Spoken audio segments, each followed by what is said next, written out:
Hola, ¿cómo están? Bienvenidos al seminario de Biblia, la arqueología como método exegético en el programa de Magíster del Seminario Teológico Bautista de Chile. Nos encontramos introduciéndonos en lo que es una exégesis. Este es el tercer video, así que si no han visto el primero y el segundo, vuelvan, vean lo primero y después siguen con esto. Me encanta comenzar con un texto bíblico que podemos analizar. Y este texto bíblico está en Primera de Reyes 2:11. Así que les pido de que busquen su Biblia, por favor, o en su teléfono, y podamos leer juntos la, lo que dice el texto. Primero lo vamos a leer en español. Dice: los días que reinó David sobre Israel fueron 40 años. 7 años reinó en Hebrón y 33 años reinó en Jerusalén. Cuando nosotros vamos al texto masorético, podemos ver una interesante función de las palabras en hebreo. Incluso si tú no manejas mucho el hebreo o tal vez eres un experto, te va a ayudar mucho en tu exégesis. Recuerda, y quiero enseñarle a mis estudiantes, de que nosotros no usamos el hebreo para presumir lo que sabemos, ¿no? Si tú piensas que diciendo una palabra en hebreo o en griego, en una predicación o en una enseñanza, va a confundir a los hermanos, te equivocas. Lo que va a hacer es aclararle el concepto y el significado real.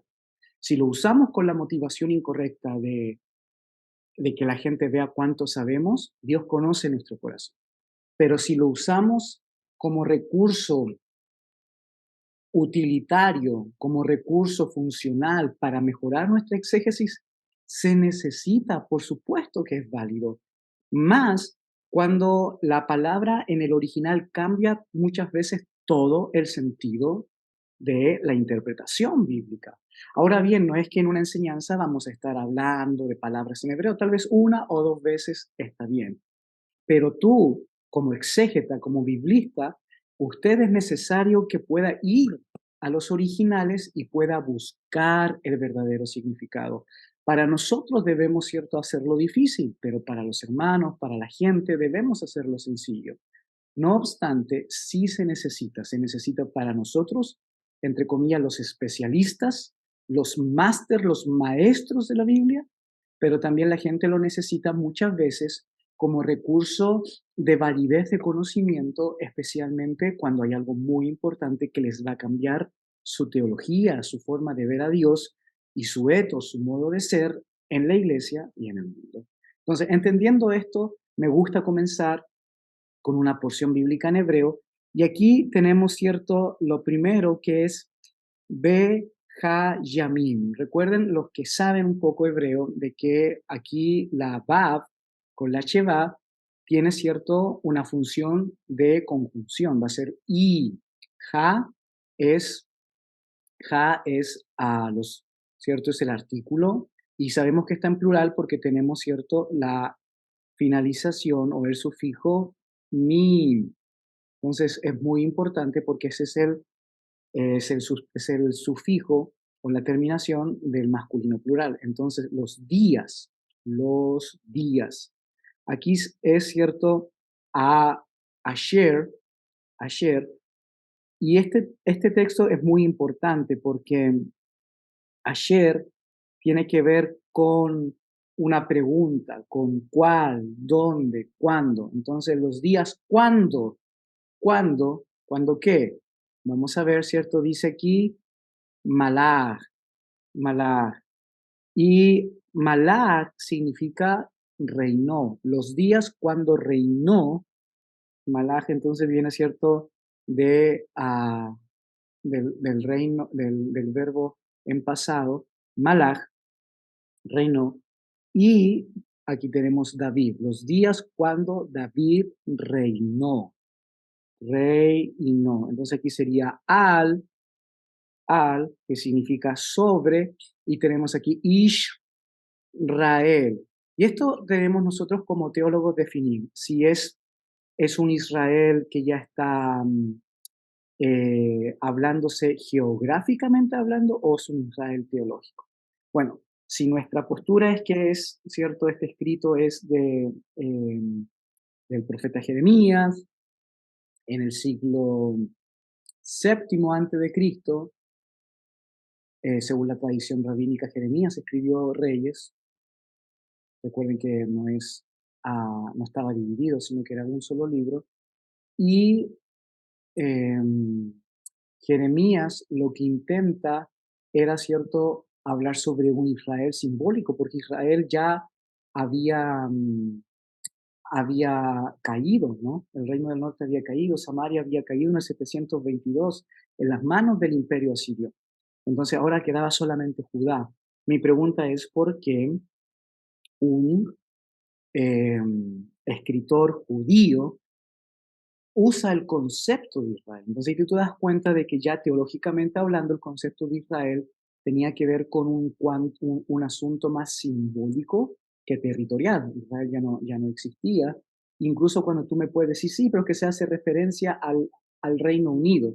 Sí, pero más adelante vamos a aprender de que el Reino Unido también está muy, pero muy cuestionado. Entonces, en ese sentido, tenemos que, como exégeta, pensar si se refiere al Israel geográfico o al Israel simbólico. Ahora, bueno, sigamos. Dice que reinó 40 años. Arbaim Shana. Shana. Arbaim significa 40 y Shana, cierto, años.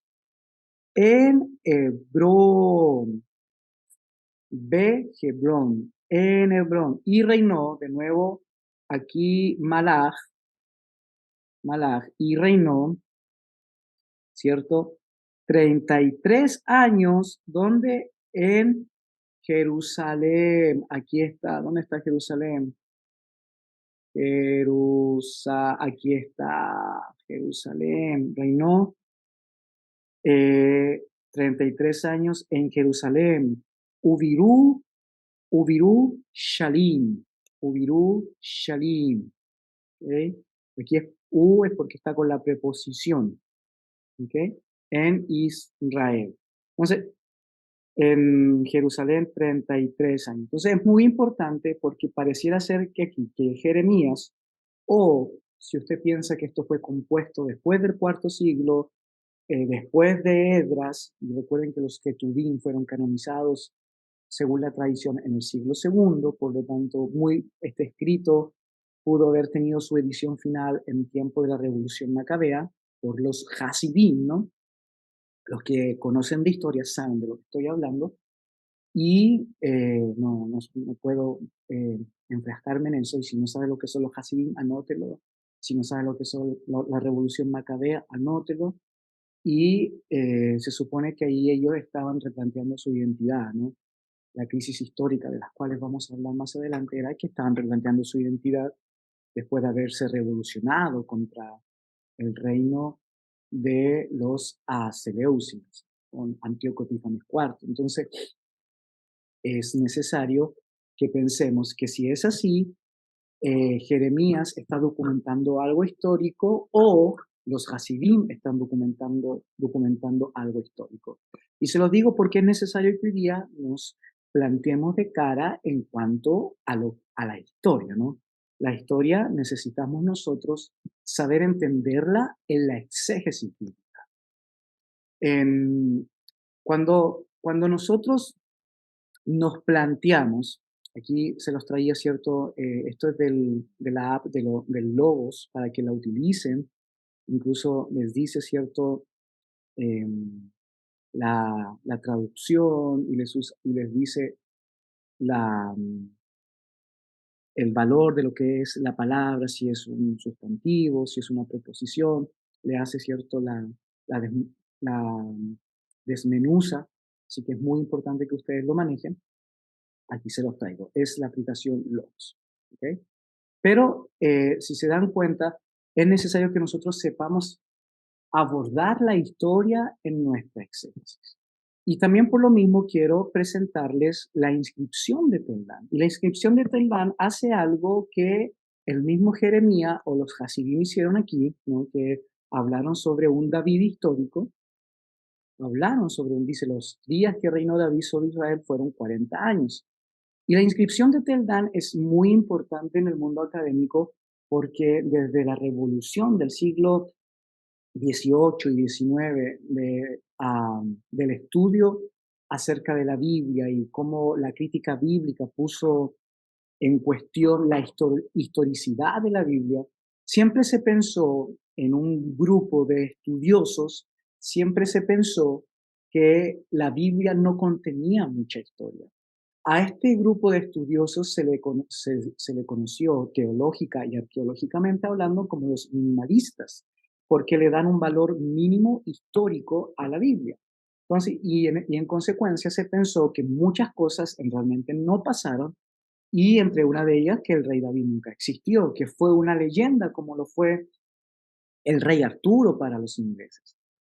Pero en 1993 se encontró en la ciudad de Tel Dan, que es la ciudad, los que conocen de geografía, más al norte de Israel, especialmente la que casi estaba al límite con Siria, y se encuentra esta inscripción en la muralla de la ciudad de la edad de hierro. Y digo eso porque hay muchos sitios arqueológicos en Tel Dan. No solamente hay uno, está ¿cierto?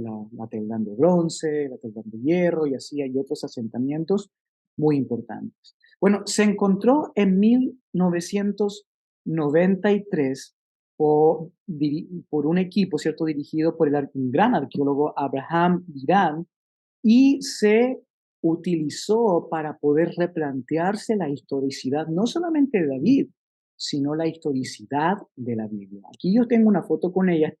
Aquí esta inscripción está la pegaron, ¿no? Porque eran dos partes. Esta inscripción está en el Museo de Israel en Jerusalén y a mi gusto creo que es una de las porciones más importantes arqueológicas que están en ese museo, especialmente porque reivindica la historicidad de la Biblia y reivindica al rey David. Frente a comentarios de expertos, como por ejemplo los comentarios de la Universidad de Tel Aviv y su gran emblema, su gran arqueólogo, alguien que yo admiro mucho, que sigo, que tengo sus libros, pero obviamente no estoy de acuerdo con todo lo que dice. Y yo creo que a la altura de un magíster y de un doctorado, tú puedes tener libros y puedes concordar con algunos autores sobre algunos asuntos y sobre otros asuntos no vas a concordar.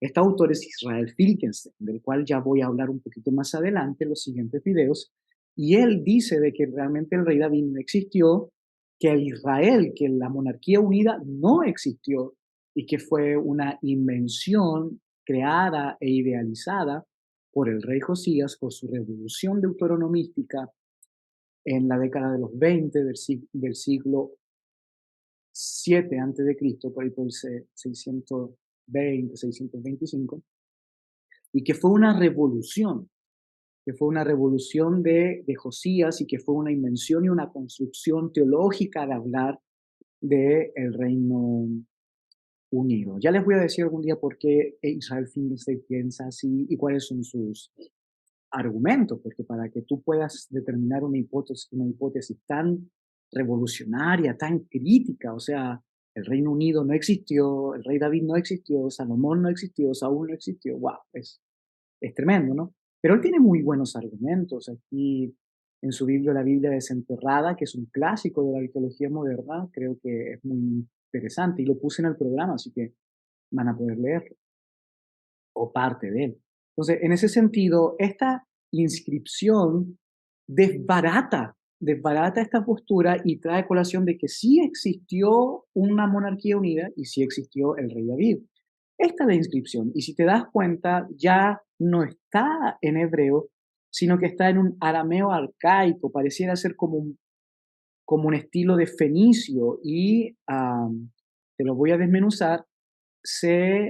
Bueno, está en inglés, pero se lee como Melech Yisrael, el rey de Israel, el rey de Israel, Beit David, la casa de David, aquí está, ¿te das cuenta?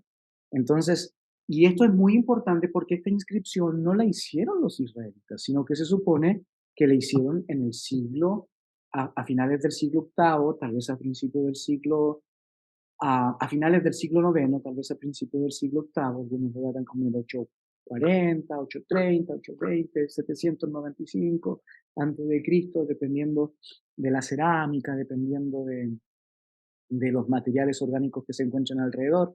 Entonces, hay algunas diferencias de fechas, pero recuerda que la arqueología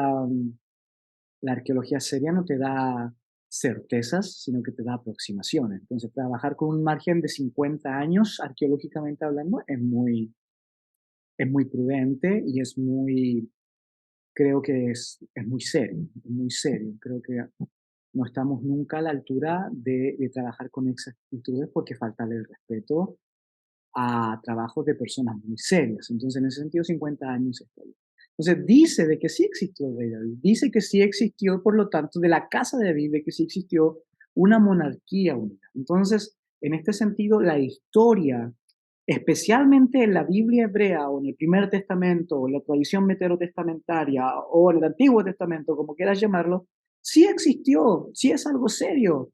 Más que, obviamente, en el Nuevo Testamento, sí, la crítica bíblica ha puesto en tela de juicio la historicidad, porque ya ahora se trabaja el Nuevo Testamento como una construcción teológica, más que una construcción histórica, ¿no? Y eso está, ya vamos a ir y abordar esos temas, pero el Antiguo Testamento siempre se planteó como una construcción teológica eh, total, o sea, los biblistas, los grandes exégetas, los que ya se han desmarcado eh, de todo lo que es ser conservador o ser balanceado. No, definitivamente dicen que es una construcción teológica. Entonces, pero si nos damos cuenta de que hay mucha historia, ¿no? De que hay mucha historia en el texto hebreo. Y aquí traigo a colación uno de los autores de las ciencias bíblicas que yo sigo, y me gusta hablarle de autores. Ustedes saben por qué ustedes son maestros, muchos de ustedes son profesores de institutos, de universidad o de la iglesia y ya son maestros. Entonces, los maestros debemos de conocer autores y por lo menos no se vayan a espantar porque es católico, ¿no? Ya a esta altura no nos espantamos. Francisco Varo, es de los 50, nació en el año 55, por lo tanto ya va a cumplir, está pronto los 70 años.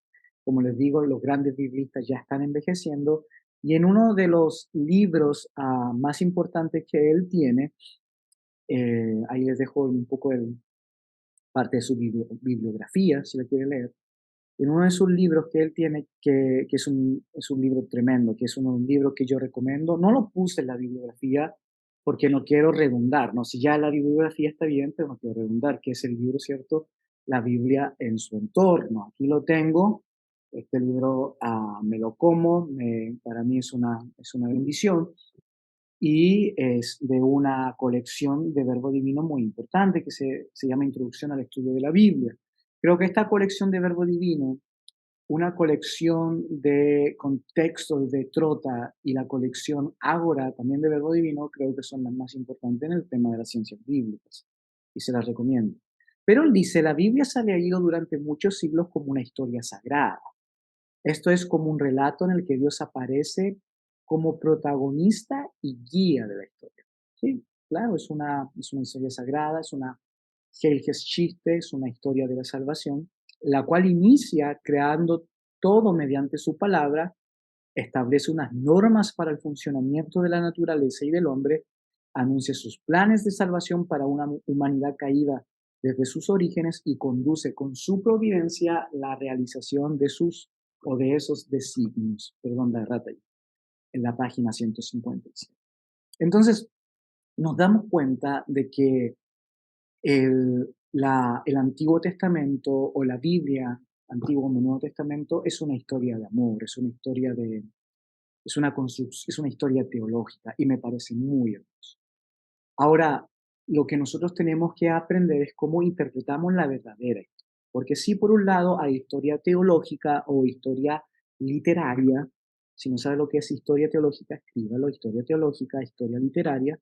Pero también tenemos historia, ¿cierto? A lo carbono 14, tenemos historia desde el canon historiográfico que ya vamos a ver, tenemos esa historia de los eventos y de los sucesos que sí pasaron, que no solamente fueron ordenados y seleccionados y editados por los autores bíblicos, obviamente siempre inspirados por el Espíritu Santo para entregar un mensaje al pueblo de Israel y a la iglesia primitiva cuando lo necesitaba, sino que también existe historia dura, historia de sucesos que sí realizaron. Ahora, tenemos que seguir preguntándonos, ¿no? ¿Cómo podemos acercarnos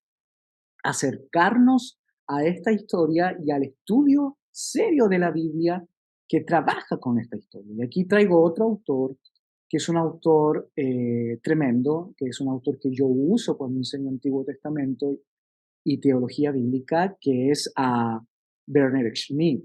Y él dice en su libro Introducción al Antiguo Testamento, de editorial Sígueme, de 1983, está un poco viejito, pero en la página 9 dice que para acercarse al estudio serio del Antiguo Testamento se debe tener en cuenta la historia de Israel, la propedéutica y la teología veterotestamento. Yo creo que esas tres cosas. Y estas tres cosas no solamente es para acercarse al Antiguo Testamento, sino también como biblista del Nuevo Testamento, yo creo que también se puede usar para el Nuevo Testamento. Entonces, en ese sentido, tenemos, como decía, ¿cierto? La historia, debemos conocer la historia del texto que está en el texto y la historia que rodea el texto, fuera del texto, ¿no? Debemos conocer. Y yo sé que los grandes teólogos son amantes de la historia y sé que a muchos de ustedes les gusta la historia, así que vamos a estar bien. También deben de conocer el texto, el asunto literario, el asunto gramatical, pero también el asunto teológico, ¿no? Las intenciones y motivaciones que los autores tuvieron para escribir. Y yo quiero que aquí nos metamos en temas un poco de lo que nosotros consideramos inspiración, porque si tú consideras inspiración que los autores escribieron todo de una, sin tener motivaciones, sino que simplemente lo que escucharon de Dios, creo que tu forma de entender la revelación o la autorrevelación de Dios está mal. Dios trabaja a través de la imperfección de los escritores, a través de sus características, contextos, a través de su vida. Y muchas veces estos autores tienen intenciones. El problema es que nosotros, en nuestra mentalidad occidental, pensamos que tener una agenda, motivaciones e intenciones para escribir un texto ya está mal, porque como que lo estamos usando para decir lo que nosotros queremos decir o es un fenómeno utilitario, pero no es así. Más cuando creemos, y la mayoría de los que están viendo este video o están escuchando son cristianos, más cuando creemos bajo el dogma de la inspiración de que fueron iluminados por el Espíritu Santo. Entonces ellos tuvieron intenciones. En el Nuevo Testamento las intenciones fueron intenciones pastorales, ¿no? De atender situaciones y desafíos de las comunidades de la iglesia primitiva. A mi parecer, esa lectura también se puede abordar en el Antiguo Testamento. Necesidades pastorales, pero también necesidades proféticas, entendiendo la profecía como la que responde contingente y atingentemente a las necesidades de Israel y de la sociedad. Entonces, am, creo que las motivaciones pastorales o proféticas responden al medio o a la medida de una revelación o autorrevelación por parte de Dios sana y no tiene por qué hacernos sentir que estamos de alguna u otra forma manoseando o menospreciando la veracidad de la Biblia, porque tener una intención también es parte de Dios. Piénsalo tú cuando predicas, por ejemplo, tú predicas sobre el matrimonio el día domingo porque visitaste a una pareja que estaban pasando momentos difíciles. Ahora, el texto bíblico, hiciste una exégesis, una interpretación primordial, pero para la praxis eclesial puedes trabajar sus enseñanzas para ayudar a este matrimonio, ¿no? Y lo utilizas y quieres usarlo. Mi pregunta es, ¿ya conocías previamente la situación? ¿Estás usando el texto bíblico de forma errónea, mala? ¿Lo estás forzando? De ninguna manera. Estás aplicando la enseñanza bíblica a los desafíos de ese matrimonio y por lo tanto tu corazón sigue siendo limpio y sano y sigue siendo inspirado por el Espíritu Santo. Si entendemos eso para nuestro tiempo? ¿Por qué no vamos a entender de que los autores bíblicos también tuvieron los mismos desafíos, las mismas intenciones y motivaciones pastorales y proféticas de ayudar a Israel y a la iglesia primitiva? En ese sentido, debemos recuperar la visión de que las motivaciones teológicas al construir la historia del texto sagrado son eso, intenciones sagradas y motivaciones legítimas. Por lo tanto, no debemos de mirarla con sospecha. Bien, volviendo al triángulo de Schmidt, este triángulo tiene historia, texto y teología para abordar la exégesis bíblica. Lo primero, la historia, ¿no? Y la historia, aquí lo dice Gordon Fee en su libro La lectura eficaz de la Biblia, la historia de Israel debe ser la primera pieza fundamental en el acercamiento bíblico. No se puede tener un encuentro exegético con las memorias de Israel y la iglesia primitiva si no se tiene un profundo conocimiento de los acontecimientos históricos que dieron nacimiento a los escritos del pueblo del Decálogo y a la iglesia y su posterior teología. La exégesis, por sobre todo, es una tarea histórica. Entonces, en este sentido, nosotros debemos de conocer la historia, y te lo vuelvo a repetir, no lo puse aquí, así que escúchalo bien. La historia en tres ámbitos: la historia del texto, como la historia de cómo el texto se formó, la historia en el texto, cómo los acontecimientos históricos están en el texto, y la historia alrededor del texto, en materiales extra bíblicos, en inscripciones, descubrimientos arqueológicos. Entonces debemos conocer esas tres historias: la historia de la construcción del texto, la construcción en el texto y la historia alrededor del texto. Lo vuelvo a repetir: la historia del texto, en el texto y alrededor del texto. Entonces, cuando manejas esa historia, vas a ser capaz de poder acercarte a una exégesis seria.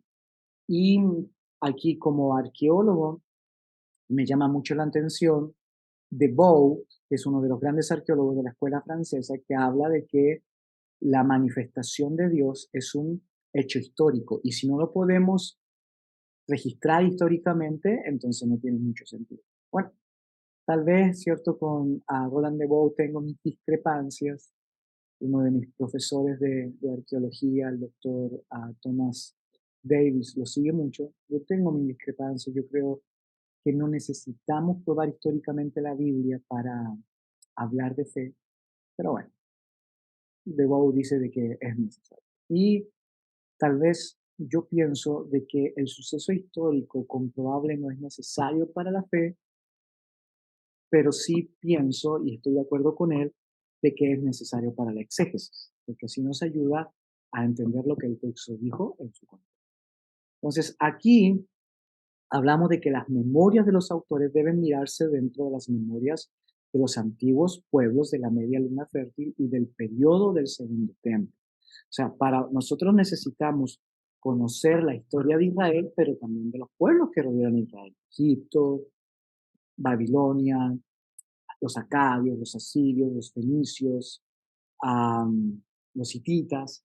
Y en la iglesia primitiva necesitamos conocer la historia romana, ¿no? La historia, bueno, del segundo templo. Hablo de, el periodo del segundo templo es el periodo del año 516, cuando se construye el segundo templo por Zorobabel, eh, nieto, ¿cierto?, del rey Joaquín, y hasta el año 70 después de Cristo, cuando el emperador Vespasiano con su hijo, el general Tito, destruyeron Jerusalén. Entonces, ahí, desde ese periodo nosotros necesitamos saber, y en ese periodo encontramos los persas, los griegos, en Israel, ¿cierto? Primeramente los Ptolomeos, después los Seleucidas, después vienen los Macabeos, que fundaron la dinastía de los Asmoneos, después viene Pompeyo, después viene, ¿cierto?, la, la familia de Herodes, y después, ¿cierto?, podemos seguir la historia con los emperadores antes del 70, vamos a nombrarlos. Está el emperador Augusto, después Tiberio, después de Tiberio viene Claudio, no, perdón, Calígula, después de Calígula viene su tío Claudio, y después viene Nerón. Hasta ahí yo creo que tal vez, ¿cierto?, el triunvirato que hubo después de Nerón, que me ayudaron mucho, Galba, Otón y Vitelio, y, cierto, conocer tal vez a Vespasiano y a Tito. Entonces, si conoces eso, la historia, puedes manifestar un aporte teológico profundo. Entonces, porque hablamos de memorias, cómo ellos recordaban estas historias y cómo la utilizaban para explicar la historia de Dios, la historia de la salvación. Y aquí traigo algunos ejemplos. Por eso, por ejemplo, cuando nosotros hablamos de Israel, hablamos de diferentes culturas. Antes de la salida de Israel de Egipto, nosotros tenemos la cultura cananea.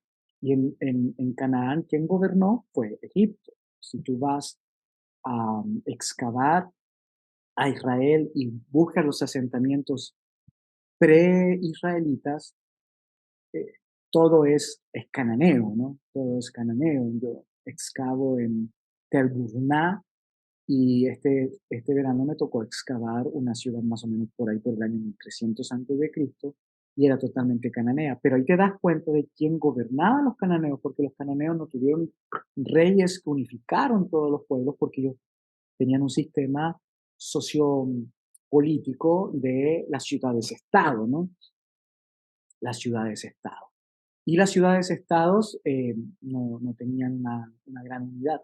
Pero quien gobernaba sobre todas estas ciudades-estados era Egipto. Por eso vas a encontrar dioses egipcios, ídolos egipcios, palacios administrativos egipcios. Vas a encontrar, cuando vas a Israel y excavas ahí, vas a encontrar tumbas egipcias, sarcófagos egipcios, literatura egipcia. Vas a encontrar muchas cosas que son muy interesantes. Entonces necesitas conocer a Egipto. Por eso siempre me ha llamado la atención y me gustaría algún día, si Dios me lo permite, hacer un, hacer un magíster en egiptología. Me gustaría mucho debido a que pienso y entiendo de que para conocer la tierra antes de Israel tienes que conocer a Egipto. Después la cultura hebrea.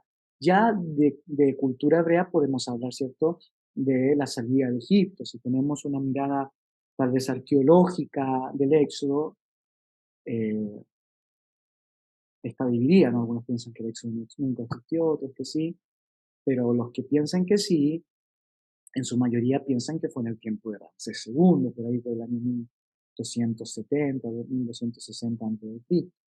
Entonces, en ese sentido, se puede hablar de cultura hebrea, pero cuando tú excavas y tratas de buscar las casas de los israelitas, los no se puede hablar de templos, aunque sí se puede hablar como de lugares de adoración. No, por favor, no pienses que solamente en Jerusalén los israelitas adoraban en un templo, no, tenían muchos lugares de adoración.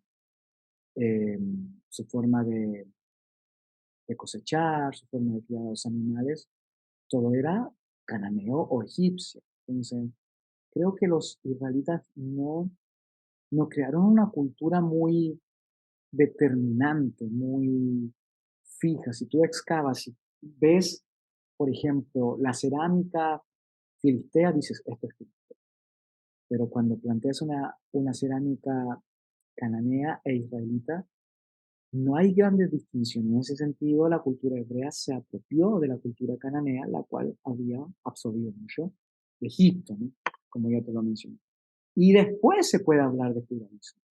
Después se puede hablar de judaísmo. Entonces, este ejemplo que te doy es un ejemplo de que tú tienes que conocer todas estas cosas, ¿cierto? Para poder ver los procesos históricos que se fueron desarrollando.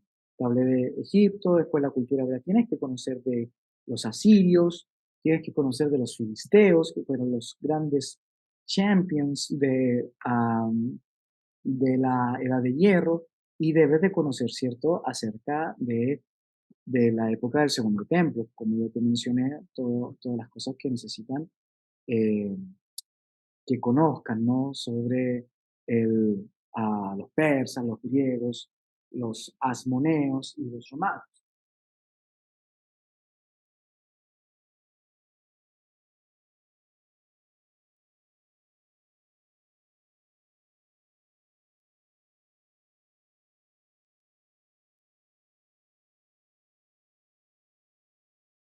Bien, entonces seguimos fortaleciendo la pregunta en cuestión, ¿no? Los biblistas trabajamos como eh, te he mencionado a través de preguntas. ¿Es posible hablar de historia de los textos sagrados?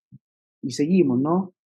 La Biblia en ningún caso es un libro histórico, y eso ya lo mencionamos, una construcción teológica que usa historia, que la utiliza, que contiene. Es un libro teológico que contiene historia legítima, ¿no? La historia legítima de Yahvé con su pueblo Israel y de Jesús con su iglesia. Y aquí quiero hablar sobre este punto muy importante, que es el punto del círculo histórico. Y esto es una novedad de su profesor, obviamente eh, lo fui adquiriendo a través de los años, pero es una de mis novedades en uno de mis papers que hice. Y yo creo que para nosotros leer la historia tenemos que comenzar con un evento histórico, ¿no? Un evento histórico. Y aquí está el evento histórico. Después, ese evento histórico trae memorias, produce memorias. Ese evento histórico produce memorias en el pueblo, a lo que esas memorias desarrolla una tradición oral. Recuerden que los pueblos de la media luna fértil construían su cultura y su identidad a través de la tradición que se iba pasando de los padres a los hijos.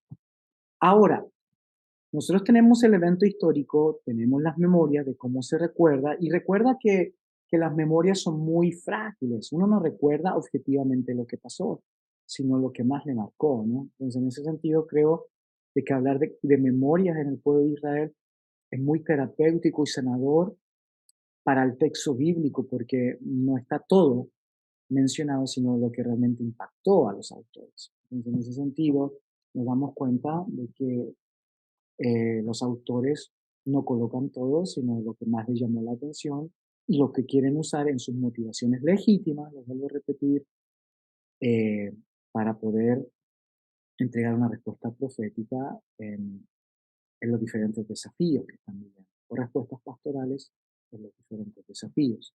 Entonces, eso hace que nazca una tradición, una tradición. Una tradición es un conjunto de ideas, un conjunto de, am, de formas de entender la vida, de entender la religión, de entender el mundo a través, ¿cierto?, de un sistema de pensamiento en una comunidad específica. Eso es una tradición. Por eso que nosotros ya a nivel de magíster debemos de hablar no de Israel, sino de Israeles, porque hubo diferentes formas de entender a Israel. No debemos hablar de cristianismo en el Nuevo Testamento, sino de movimientos cristianos, y como ya les expliqué antes, hubo muchísimas diferencias, obviamente similitudes, pero muchas diferencias, y un pluralismo, pero muy grande en cuanto a la forma de entender a Jesús y su misterio pascual. Después de eso viene una crisis. Yo creo que aquí en la crisis es lo más importante que nosotros debemos de marcar, porque la escritura no es tan necesaria en el fenómeno socio-religioso de la antigüedad a menos que haya una crisis. Cuando hablo de crisis, hablo de un desafío histórico, hablo, por ejemplo, de una destrucción, hablo de un acontecimiento importante, hablo de la muerte de un personaje influente. Tiene que haber una crisis de identidad y de fe. Y si tú como historiador conoces la historia, tú muy bien me puedes hablar de algunas crisis históricas, ¿no? Yo creo que me puedes hablar, por ejemplo, de la gran crisis histórica en la historia de Israel fue el éxodo, fue el éxodo. Entonces, tal vez ahí es donde podemos tener los primeros escritos. Yo creo que tal vez sí. em, Me falta más evidencia, pero creo que podemos tener los primeros escritos. No estoy hablando de todo el Pentateuco, no, pero los primeros escritos. mm, sí. Después, otra, em, otra crisis que podemos hablar, ¿cierto? Es la crisis de los jueces, cuando Israel perdió su identidad y no sabía a quién adorar, cómo adorarlo y por qué adorarlo. Cosa que se vio también cuando se construyó el templo por Salomón, ¿no? En el siglo X. Ahí tenemos otra crisis, la división de los reinos, tenemos otra crisis, la destrucción de Samaria en el 722, otra crisis, la destrucción de Jerusalén, otra crisis, y así hay crisis históricas. Bueno, esas crisis históricas nos llevan a la escritura, nos llevan a la escritura. Y para entender la crisis, debemos de entender, vamos a comenzar aquí con el evento histórico. Hay una crisis histórica, como te digo, una opresión en Egipto del Éxodo, una, un sometimiento por parte de los pueblos cananeos, ¿cierto?, a Israel en el tiempo de los jueces, una necesidad de adorar en el tiempo de Salomón con el templo. Bueno, tú nombra el evento histórico. De ahí viene el desafío de la comunidad, el desafío de la comunidad, o en este sentido de Israel. Después del desafío de la comunidad, ellos elaboran, ¿cierto?, esta tradición a través de las memorias. Volvamos al cuadro anterior. Elaboran, ¿cierto?, esta tradición a través de las memorias. Si puedes seguir mi mouse. Y eso produce una aceptación. Y ya te voy a hablar más adelante de que muchas veces no es tan importante en el tema canónico, no es tan importante cuándo se escribió los textos, como muchas veces más importante cuándo se aceptó, cuándo se dijo, sí, esto es palabra de Dios. Porque como te digo, ya, tal vez sí pudo haber escritos muy temprano, ¿no?, la historia de Israel, tal vez en tiempos ya, pongámosle de Moisés, y tengamos una mirada conservadora, pongámosle de Moisés. Yo no creo eso, pero tampoco me cierro. Como te digo, uno a este nivel ya no puede hablar de certezas en cosas que no hay certeza. No puede hablar certeza de que Jesús es mi Salvador, la fe, la gracia, o sea, encarnación, certeza, eso sí. Pero en tema de las ciencias bíblicas, de certeza, cosas de... No, no, no. A este nivel nosotros debemos manejar muchas posturas, porque nuestro deber no es adoctrinar ni dogmatizar con las ciencias bíblicas. Nuestro deber es mostrar el camino, muchas veces pluralista, a nuestros estudiantes para que ellos puedan tomar un camino serio y profundo que les sirva en su praxis eclesial, es decir, que les sirva en sus desafíos frente a la iglesia. Entonces, eh, por eso yo dudo de que se haya escrito algo en los tiempos de Moisés, pero pongamos se escribió en los tiempos de Moisés. Y, pero no fue tan necesario ahí como cuando se aceptó. ¿Y cuándo realmente se aceptó el Pentateuco? Y ahí uno puede trabajar, y muchos de ustedes enseñan el Antiguo Testamento, uno puede trabajar con muchas fechas, ¿no? El Antiguo Testamento se aceptó en el desierto antes de entrar a Israel, el Antiguo Testamento se aceptó en el tiempo de la construcción del templo en el siglo X, se aceptó en tiempo de Josías en el siglo VII, en tiempo de Edras. Él fue el que hizo el Pentateuco, que la mayoría de los autores tubingianos, le llamo yo, de Turinda, creen eso, o el Pentateuco terminó su final edición, ¿cierto?, en tiempo de los Macabeos. Entonces, como tú quieras llamarlo, pero necesitamos nosotros entender cuándo fue aceptado, porque tiene, tiene mucho peso cuando fue aceptado. Ahora te voy a poner un ejemplo del Nuevo Testamento. Mira, supongamos el libro de Santiago. En el libro de Santiago tenemos pocos papiros del libro de Santiago, creo que son dos o tres, antes del siglo IV. ¿Y por qué el siglo IV es tan importante en los estudios del Nuevo Testamento? Porque es cuando se puso cuando se terminó el canon neotestamentario, no en Cartago a finales del siglo IV. Entonces, necesitamos conocer esa fecha. Pero los papiros del libro de Santiago se encuentran en el siglo II. Ahora la pregunta es, ¿por qué se encuentran a finales del siglo II y no se encuentran antes o no se encuentran después? Entonces quiere decir que la iglesia tuvo desafíos, ¿no? Tuvo desafíos en ese tiempo donde necesitaron el libro de Santiago. Y por lo tanto, la iglesia los acepta, los copia, los transmite, los comparte con otras comunidades cristianas de la región en el Imperio Romano, y la aceptación es muy importante. Ahora la canonización es otra cosa, ¿no? Son 200 años después, pero es muy importante cuando es aceptado. Tal vez no tanto cuando fue escrito, porque tú dices, no, pero el libro de Santiago es uno de los primeros en escribirse por ahí por los años 50, un poco antes.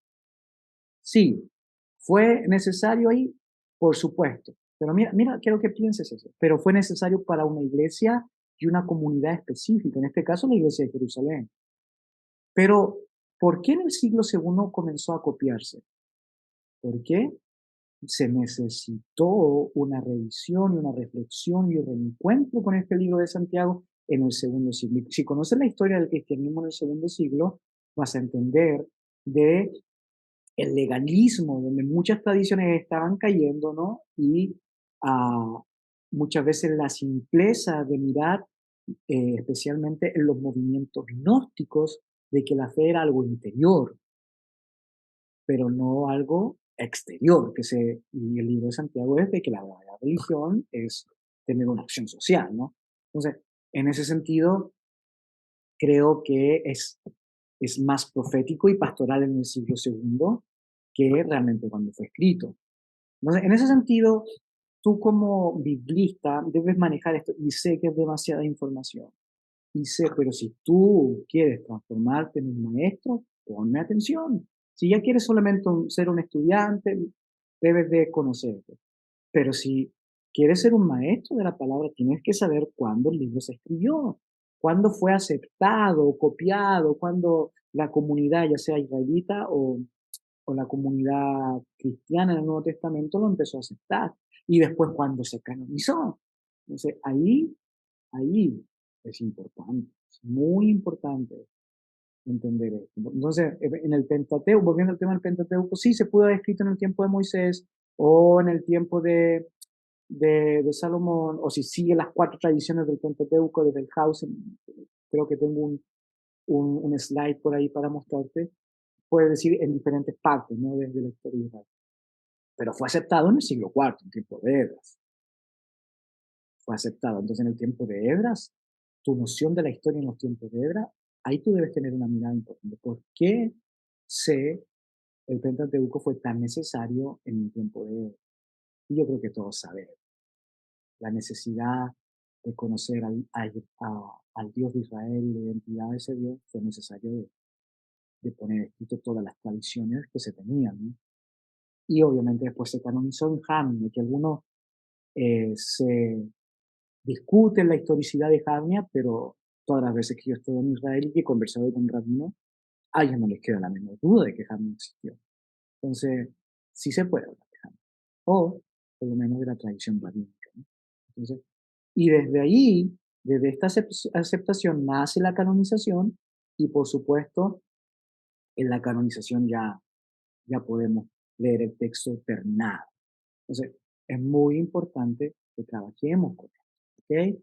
Entonces, mira, justo aquí está la tabla de Belfause que te quería mostrar, que el Pentateuco es una teoría, ¿no? Yo no estoy de acuerdo a todo lo que dice Belhausen, pero tampoco discrepo mucho sobre él.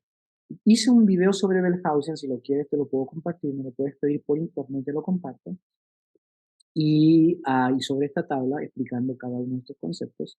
Pero en resumen palabras, son cuatro tradiciones, JDPNE, JDPN, que fueron escritas, ¿cierto?, en diferentes sucesos históricos de Israel y que después fueron editados por un editor final, ya sea Esdras o una escuela profética en el siglo V antes de Cristo o cuarto. Entonces, bien. Ahora, en el tema del texto neotestamentario, el recuento del libro de Santiago, la Iglesia Apostólica lo escribe, la Iglesia de los padres de la Iglesia, ¿cierto?, lo acepta, y la Iglesia Imperial lo canoniza. Entonces hablamos, ¿cierto?, de la Iglesia Apostólica cuando se escribe, de la gran Iglesia, como diría Piñero y Rafael Aguirre, y de la Iglesia Imperial. Este es el siglo primero, este es el siglo segundo y tercero, y este es el siglo cuarto. Entonces debes de conocer esos tres conceptos iglesia apostólica cuando se escribe, gran iglesia cuando se acepta, e iglesia imperial cuando se canoniza. ¿Bien? Entonces, en este sentido, la crisis en el círculo canónico sería lo siguiente. Viene el escrito, se escribe, o sea, hay desafíos pastorales y proféticos y se escribe, ¿no? Después se toman escritos amplios que pertenecen a otros círculos de historia fuera muchas veces de Israel y muchas veces fuera de la iglesia primitiva. Y tú me dices, ¿qué está hablando por eso? Veamos el ejemplo fuera de Israel. Tenemos el Enuma Elish, el Gilgamesh, tenemos al código de Hammurabi, tenemos muchas otras cosas que fueron antes de Israel arqueológicamente hablando. ¿Por qué los escritores bíblicos lo utilizan? ¿Y por qué no? Si Dios para Israel en su edición final del texto es el Dios del universo, no solamente de Israel. ¿Por qué no? ¿Tú entiendes el concepto de revelación general y revelación especial y revelación suprema? Si entiendes ese concepto, que es un concepto muy antiguo en la teología sistemática, vas a entender de que Dios se manifestó en todas las culturas. ¿Y por qué no pudo haber una porción de Dios en las diferentes culturas con escritos más antiguos? Entonces, en ese sentido, Israel, que era una highway, un puente entre los tres grandes continentes, tuvo mucho roce socio-religioso con los demás pueblos y tuvo que haber escuchado del Enuma Elish, del Gilgamesh y del Código Hammurabi. Incluso Abraham, si vamos al personaje histórico de Abraham, Abraham fue babilónico, Abraham no fue israelita. ¿Te habías puesto a pensar en eso? Abraham no hablaba hebreo, Abraham hablaba arameo. Cuando un niño, Abraham no aprendió la historia de la Biblia de Israel, aprendió el Enuma Elish, aprendió el Gilgamesh, y si es contemporáneo, siguiendo una mirada más abierta del texto, si es contemporáneo de Hammurabi, aprendió del código de Hammurabi. Y tal vez eso fue traspasando a sus generaciones, no lo sabemos, pero es muy legítimo que los escritores usen estos escritos amplios. Lo mismo con el Nuevo Testamento, o sea, los rabinos por cientos, por siglos dejaron de lado los libros apócrifos, pero tenemos escritores neotestamentarios que usa al Apocalipsis de Moisés, que usa, ¿cierto?, el libro de Enoch, el libro de los vigías de Enoch. Entonces, ¿de qué estamos hablando? Encontramos literatura apócrifa y pseudoepígrafe en el Nuevo Testamento. Encontramos de que los escritores neotestamentarios usaron, pero grandes porciones de grandes. Entonces, ¿por qué nos vamos a espantar de esto? Lo que pasa es que si decimos eso, nos tiembla el tema de la revelación, de que no es palabra de Dios, pero estamos equivocados. La Biblia no es palabra de Dios por su originalidad. Mucho del mensaje del querigma de Jesús, antes lo dijo Giler el sabio, le pertenecía a escuelas rabínicas, perdón, a escuelas farisaicas. Entonces, no, Jesús no es el Hijo de Dios por su originalidad. Jesús es hijo de Dios por su interpretación de lo que ya se dijo y por supuesto por lo que él aportó. La Biblia no es palabra de Dios porque es original, porque tú puedes decir, no hemos tomado de ninguna cultura algo. No, la Biblia es palabra de Dios por su reinterpretación, por su filtro, por su mensaje pastoral y profético a un mundo que necesita la salvación que el Dios de la Biblia ha planteado para ellos.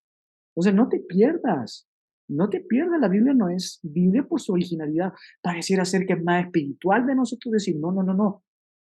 Los autores bíblicos no le copiaron a los autores babilónicos, ellos le copiaron.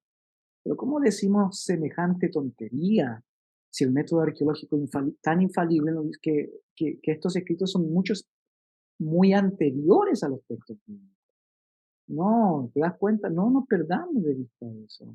Si Dios trabaja con lo que otros pueblos hicieron y escribieron, y eso está bien. Tú mismo, cuando predicas, ¿cuentas puras historias bíblicas? No, no. Cuentas historias de incluso cuando no eras cristiano. Y en ese tiempo no sabías que Dios había obrado en tu vida, pero después ya las reinterpretas y las cuentas y eres capaz de ver la mano de Dios. Bueno, lo mismo le pasó a los escritores bíblicos. Fueron capaces de ver la mano de Dios, del Dios de Israel, en estos escritos amplios de otras culturas, pero ellos las reinterpretaron. El Enuma Elish habla de muchos dioses en la historia de la creación del Génesis, habla de un solo Dios. Entonces hay una reinterpretación. Entonces tengamos cuidado con eso. La Biblia no es palabra de Dios por su originalidad, sino por su significado. ¿Bien? Entonces después cuando se le incluyen estos escritos amplios al escrito original, hablamos de edición y también no tengan miedo con esto de que fue escrito y después fue revisado y reinterpretado. ¿Por qué? ¿Por qué Dios deja de ser Dios por eso? ¿Ves manipulación? ¿Qué ves? No, todo esto ha sido guiado por el Espíritu Santo y es algo que se hacía. Hablar de manipulación, hablar de inconsecuencia, hablar de tergiversación, es anacrónico. El pueblo de Israel pertenecía a otra cultura, no a la mentalidad helenística que nosotros tenemos, donde lo vemos eso como malo. No, para nada. Era parte de su cultura. Entonces, dejemos de ser anacrónicos y hacerle juicio a una cultura que tenía un sistema social, un sistema de valor totalmente distinto. Por eso son importantes las ciencias sociales de las ciencias bíblicas, porque la antropología nos puede ayudar a entender la cultura y asuntos culturales de Israel y de la iglesia primitiva que son totalmente desconocidos para nosotros. Pero muchas veces nosotros juzgamos la Biblia según nuestra cultura. Entonces tenemos que tener cuidado con eso. Después viene una edición final y después viene la canonización.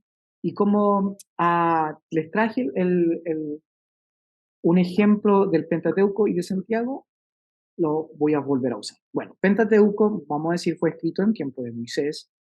Podemos hablar de eso. Después, ¿cierto? Fue revisado y se incluyeron escritos amplios que estaban en la cultura, o tal vez fue al mismo tiempo de cuando se escribió, que son, ¿cierto? Paralelos con escritos o historias de otras culturas, y eso está bien. Después hubo una edición, y esta edición podemos hablar, ¿cierto?, de que fue tal vez en el tiempo de Josías, la revolución deuteronomística, un poquito anterior, en el tiempo de la construcción del templo, no sabemos.